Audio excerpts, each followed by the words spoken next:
Bismillahirrahmanirrahim. Assalamualaikum warahmatullahi wabarakatuh. Selamat berjumpa kembali dengan keluarga saya, dengan sahabat-sahabat saya dimanapun Anda berada. Pada kesempatan kali ini kita akan membahas mengenai lambang naga di tubuh Satrio Piningit. Selamat menonton.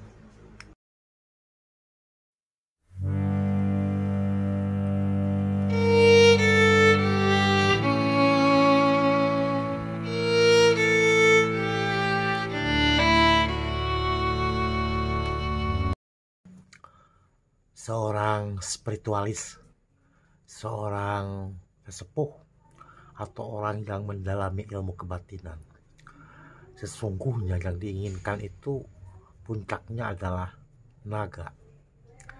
Naga melambangkan power, kekuasaan, kedikjayaan, harta, dan segudang prestasi lainnya yang memiliki sebuah naga. Apakah naga itu termasuk kodam? Jawabannya ada pada diri orang yang memiliki kodamnya naga. Tidak semua naga itu dapat dijadikan kodam. Tidak semua benda, baik itu macan, hewan, bisa menjadikan kodam terhadap diri seseorang. Harus memenuhi syarat dan kriteria tertentu. Dan naga merupakan sebuah lambang kedikjayaan, kekuasaan, kehormatan, kekayaan bagi orang yang memang di dalam tubuhnya dan di luar tubuhnya itu dijagai yang namanya naga. Ada beberapa jenis naga. Secara biometafisika itu ada 3 jenis: naga putih, naga kuning, naga putih dan kuning. Di kepalanya itu ada putih, ada kuning. Kalau naga putih, putih semuanya, nggak ada warna-warni, putih semuanya. Kalau naga kuning, kuning semuanya. Kalau naga warna-warni, ya dia peletnya di kepalanya sama di kulitnya itu seperti uling-uling. Cuman uling-uling itu melingkar, ini enggak, garis ke belakang. Dari kepala ke belakang itu warnanya putih sama kuning. Jadi ada 3 jenis naga. Dan bagi siapapun yang memiliki lambang naga dalam tubuhnya, dialah sesungguhnya seorang Satrio Piningit yang lulus menjadi seorang ratu adil. Akan tetapi harus dibuktikan di alam nyata, bukan hanya di alam biometafisika, di alam gaib. Sebelum kita lahir kan Allah telah menciptakan nur dulu. Allah menciptakan Nur Muhammad sebelum menciptakan bumi. Artinya bahwa Allah ciptakan yang gaib dulu. Apakah naga ini gaib? Jawabannya iya. Naga buat siapa? Ya buat orang-orang. Buat orang-orang yang memiliki kemampuan biometafisika tinggi. Naganya ingin menjaga tuannya, kalimatnya menjaga orang-orang pilihan. Tidak mungkin setiap orang itu punya naga. Yang punya macan aja karena kebanyakan tuh macan biasa, macan kuning gitu, kuning polet begitu. Itu namanya macan biasa. Bukan macannya Prabu Siliwangi. Macannya Prabu Siliwangi itu macan putih sama macan hitam. Jadi ada 2. Kalau yang namanya macan kuning itu mah makanan raja-raja, makanan masyarakat kerajaan zaman dahulu. Diburu kalau saking banyaknya. Ya kemudian kayak kambing kan seperti gitu. Itu di era tahun 1 sebelum Masehi sampai dengan 1100-an. Itu memang macan tuh berkeliaran di mana-mana. Terakhir itu di Thailand Utara, itu paling banyak macan. Kemudian juga di Malaysia, Singapura juga sama. Yang akhirnya ditundukkan. Macan itu macan lahiriah, bukan macan batiniah. Kalau macan batiniah kan tidak terlihat oleh mata, akan tetapi dirasakan. Kalau seseorang memiliki kodamnya misalnya macan, ya pasti dia akan untuk bahasa Sunda agak salah, akan nempel kadang-kadang di kakinya, seperti kucing gitu kan. Kucing lahiriah kan terlihat sering muter-muter di kaki. Nah sama, kalau yang kodamnya macan itu seperti itu, ya pasti akan merasakan bahwa sering ditempel oleh yang namanya macan gaib, terasa seperti biasa, seperti ada gitu, tapi tidak kelihatan oleh mata orang lain. Mata kita pun kadang-kadang tidak melihat, karena itu kan yang gaib. Tidak semua orang itu bisa dengan mudah melihat yang namanya kodam. Tapi hari ini kita tidak membicarakan kodam, yang akan dibicarakan adalah naga. Yang paling gencarkan naga itu kan di negara China, menginginkan bahwa naga itu dicinakan, tetapi sampai hari ini kan tidak muncul di Cina, yang muncul kan di Indonesia. Nggak tahu di siapa naganya. Kalau di daerah Medan mungkin naga bonar lah. Kalau ini naga gaib, jadi ada 3 naga. Itu biasanya kalau sesepuh gitu ketemu dengan orang itu, dia tidak menampakkan. Tapi kalau orang itu tidak percaya dengan seseorang yang memiliki naga, dia akan muncul, pasti akan terkejut. Karena yang namanya naga itu kepalanya sebesar sepintu pintu kamar lah, pintu ruangan gitu, sebesar itu kepalanya. Itu naga. Dari cerita mistis itu sesungguhnya ada. Memang yang disebut dengan naga itu kan makhluk gaib, tidak terlihat, tapi sesekali kadang terfoto.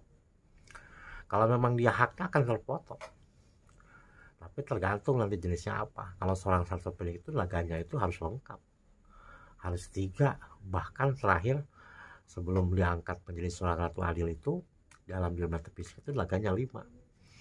Yang menjaga beliau itu 5 naga, bukan naga bonar, tapi naga betul-betul naga gaib. Sulit untuk tembus ke orang yang disebut dengan seorang satwa pilih atau adil. Kemampuan biometafisik di luar batas, udah tidak masuk akal. Ilmu Nusantara manapun ada dalam tubuhnya, kemampuannya ada, baik itu ilmunya Sunda Galuh, ilmunya orang-orang Jawa, orang Dayak, orang manapun ada dalam tubuhnya. Orang Medan, orang Aceh, semua itu ada dalam tubuh seorang yang disebut dengan Satro Piningit yang lulus menjadi Sutradara Adil. Beda dengan Satro Piningit yang nggak lulus, banyak itu mah. Yang nggak lulus mah banyak. Biasanya ya masing-masing, beda-beda kodamnya. Nah, kalau yang namanya naga itu sesungguhnya selain menjaga tuannya, itu adalah merupakan lambang kekayaan, lambang kekuasaan. Apalagi 3, apalagi 5, sulit untuk menandingi beliau yang memiliki naga di dalam tubuhnya, di luar tubuhnya.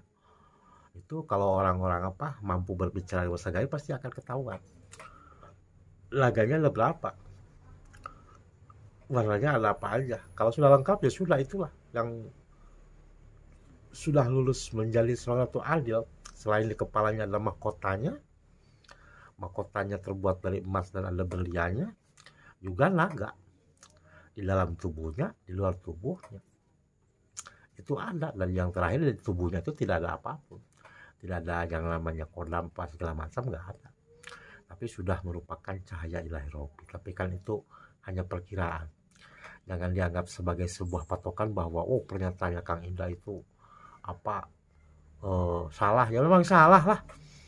Dari YouTube pertama juga jangan percaya ucapan saya, ucapan leluhur kan.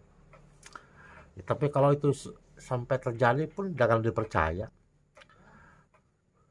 Walau bagaimanapun juga akan menimbulkan sesuatu hal yang menurut pendapat seseorang itu berlawanan dengan hukum alam. Sulit. Sama dengan keyakinan seorang satwa virtual itu berbeda dengan keyakinan dari tata cara berdoanya. Kalau sholatnya sama, puasa sama, hanya perbedaan. Akan tetapi ketika dia sudah masuk ke hal yang krusial, itu jauh berbeda. Dari tata cara wudhu sama, tetapi lebih teliti beliau dibandingkan dengan kita sendiri.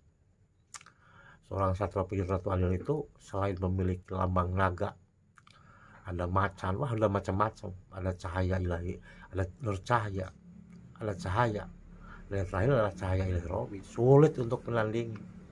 Walau bagaimanapun akan terlihat di tahun 2024, akan terlihat, mulai terlihat itu 2024 udah memperkirakan dialah orangnya gitu. Bukan dialah orangnya gitu.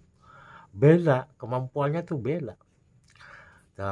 Dari cara pandang, cara berbeda, jauh dengan saya, jauh sekali. Seorang sastra jauh, sopan santun luar biasa. Dia menghormati seluruh agama. Dia menekuni agamanya, tidak ada yang dilanggar. Dia tidak boleh melanggar leluhurnya, tidak boleh melanggar keluarganya, tidak boleh melanggar agamanya, tidak boleh melanggar negaranya atau kerajaan. Itulah seorang Satrio Piningit adil. Kalau Satrio Piningit yang dihembus-hembuskan oleh orang-orang itu memang sengaja, itu sejak saya kecil, itu pengkandalan namanya, sengaja dihembuskan oleh penguasa pada saat itu untuk memburu keturunan lagi terdahulu, termasuk Majapahit. Kalau Majapahit Pagang Singosari itu diubah sukunya. Yang asli Satrio Piningit itu keturunan lagi terdahulu, tidak di YouTube yang namanya Satrio Piningit Ratu Adil itu. Jarang keluar, selalu beribadah, kemampuan berpikir luar biasa, pendengarannya tajam, mata batinnya tajam. Itulah seorang Satrio Piningit Ratu Adil. Nah, di dalam tubuhnya itu pada saat itu adalah tenaga dan bisa terpotong. Yang namanya gaib itu adalah yang tidak bisa dipotong, adalah yang memang harus dipotong, adalah yang memang terpotong tanpa sengaja. Nah, seorang Ratu Adil, Satrio Piningit itu laganya bukan satu. Ada yang memiliki naga ala, pasti kebanyakan dari raja terdahulu kayak Pajang gitu kan, Singosari, Demak itu keturunan raja pasti ada satu naga dalam tubuhnya atau di luar tubuh, itu pasti. Akan tetapi belum tentu dia menjadi seorang Ratu Adil, karena sejak raja terdahulu aja tidak ada satupun yang lulus menjadi seorang Ratu Adil, termasuk Prabu Siliwangi Dewa Agung, termasuk raja dari Jawa itu nggak ada yang lulus menjadi seorang Ratu Adil. Makanya harus kita berpikir ulang lah, kalau panjenengan itu pengen lari ke yang gaib-gaib, ya mesti berpikir ulang. Kenapa? Jangan ngikuti leluhurnya yang terdahulu, kalau nggak lulus, nggak beres. Artinya kan ada yang nggak beres ketika dia menjadi seorang Satrio Piningit lulus menjadi pada Torati Batu-Ratu. Ketika menjadi Ratu Adil gak ada yang lulus, gak ada.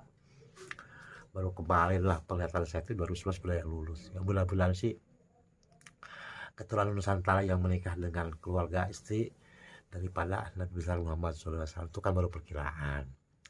Yang namanya Ratu Adil, kalau Satrio Piningit banyak. Dan agama Hindu lebih banyak lagi, agama Buddha lebih banyak lagi. Orang-orang Satrio Piningit, karena mereka kemampuannya itu hampir sama, hampir setara dengan kita lah. Seperti itulah saudaraku, itulah yang disebut dengan lambang naga. Bagi seorang Ratu Piningit itu bukan hanya kekuasaan, tapi melambangkan bahwa satu Nusantara yang namanya makhluk gaib, termasuk korin, termasuk jin, termasuk jin, itu merestui seorang Satrio Piningit Ratu Adil yang akan muncul 8 tahun ke depan. Terima kasih saudaraku. Wassalamualaikum warahmatullahi wabarakatuh.